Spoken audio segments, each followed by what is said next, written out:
Shalom Jemaat Tuhan, senang sekali boleh berjumpa kembali di dalam Renungan Kingdom Devotion hari ini. Saya meneruskan kembali pembahasan kita di dalam 1 Petrus pasal yang kelima.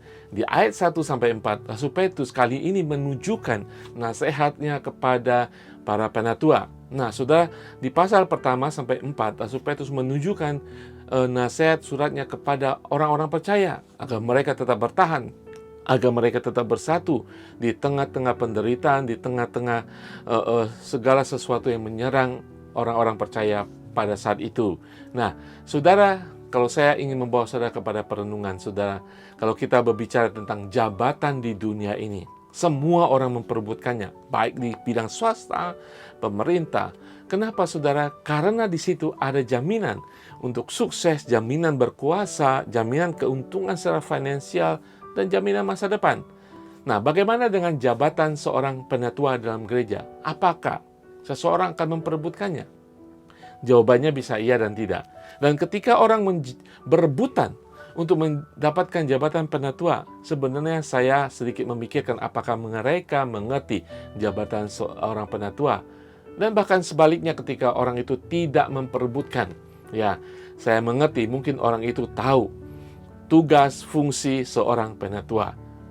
Saudara bisa membaca firman Tuhan, banyak sekali ayat-ayat menjelaskan, terutama dari Rasul Paulus, menjelaskan fungsi tugas secara praktikal seorang penatua. Nah, kali ini Rasul Petrus di ayat 1 menjelaskan seorang penatua, dan dia sendiri adalah seorang penatua di gereja mula-mula. Dia bahkan pemimpin daripada jemaat pada saat itu. Kita lihat di dalam bacaan kita hari ini.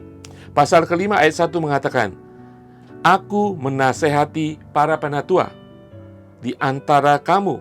Aku sebagai teman penatua dan saksi penderitaan Kristus yang juga akan mendapat bagian dalam kemuliaan yang akan dinyatakan kelak. Di ayat pertama ini, saudara, Rasul Petrus ketika dia menulis kepada penatua di suatu gereja di Asia Kecil, dia ingin mengatakan, saya ini penatua. Kenapa, saudara? Mungkin berbicara seperti sombong, tetapi dia ingin menunjukkan kredibilitasnya. Dia ingin menunjukkan bahwa dia ada di posisi itu.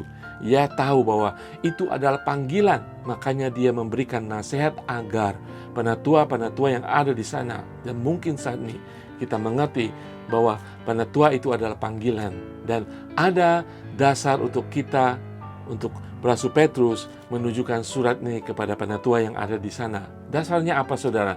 Pertama, Rasul Petrus mengatakan bahwa saya juga penatua. Mari dengarkan saya. Dan kedua, dia katakan kita harus menjadi saksi. Sebagai penatua harus merupakan saksi daripada penderitaan Kristus. Saya katakan Rasul Petrus memiliki kredibilitas sebagai penatua dan ingin memberikan nasihatnya, dan nasihatnya valid. Dia katakan, sebagai penatua kita harus menjadi saksi dalam penderitaan Kristus. Dia mengatakan itu karena dia menjadi saksi penderitaan Kristus, dan dia sendiri menjadi saksi di dalam penderitaan Kristus. Dia mengalami ketika dia melanjutkan gereja Tuhan, dia mengalami di dalam gereja mula-mula begitu banyak pertentangan, banyak penderitaan. Jemaat Tuhan, dia tahu, dia memimpin ketika gereja bergejolak, ketika ada konflik dari dalam, ketika mengalami penderitaan dari serangan orang-orang Farisi. Nah, saudara sekalian, Rasul Petrus mengatakan sebagai penatua harus siap menderita bagi Kristus dan harus bersaksi, menjadi saksi penderitaan Kristus. Artinya apa, saudara? Rasul Petrus berbicara dari pengalamannya. Jadi seorang penatua bukan saja secara teori, tetapi harus menjadi saksi berdasarkan pengalamannya melayani Tuhan, banyak sekali menderita, banyak sekali mengalami tantangan. Itu adalah saksi di dalam kehidupan seorang penatua yang diinginkan oleh Rasul Petrus. Dia menjalani semuanya.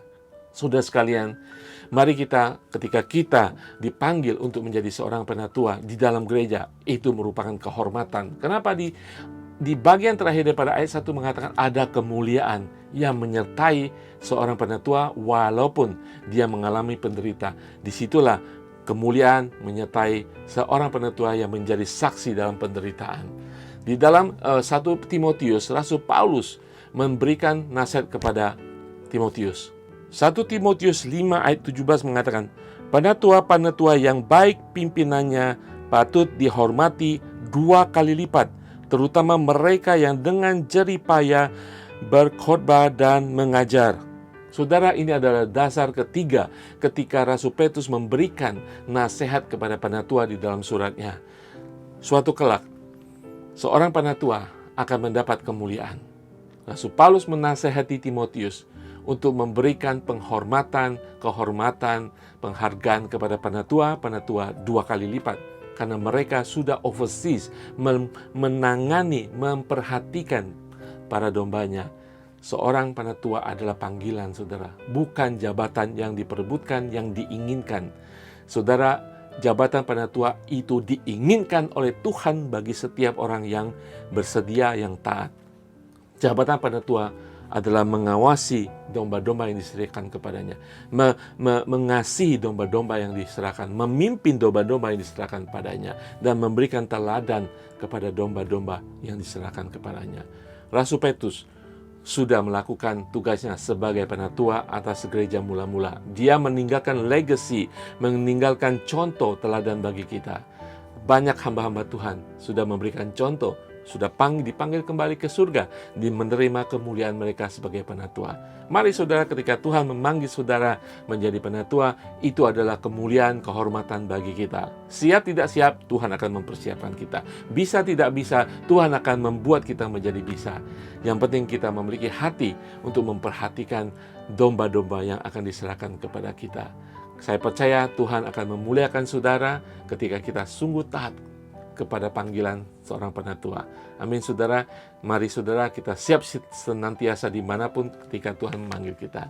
Mari kita berdoa. Terima kasih Bapa di surga, berkati setiap kami Tuhan, baik sebagai jemaat kami tetap taat dan setia, ataupun nanti suatu saat ada jemaat Tuhan dipanggil, diutus menjadi seorang penatua. Siapkan kami, mampukan kami, terutama jaga hati kami agar kami sungguh taat kepada Engkau, menjadi teladan bagi domba-domba, dan kami boleh memimpin dengan hikmat dari surga. Berkati setiap anak-anak-Mu Tuhan, agar kami senantiasa terbuka, tersedia bagi segala tugas yang Engkau akan panggil dalam kehidupan kami. Haleluya, amin. Saudara sekalian, siap sedia. Saudara, Tuhan akan memanggil saudara di dalam nama Tuhan Yesus bagi kemuliaan Tuhan Yesus. Tuhan Yesus berkati.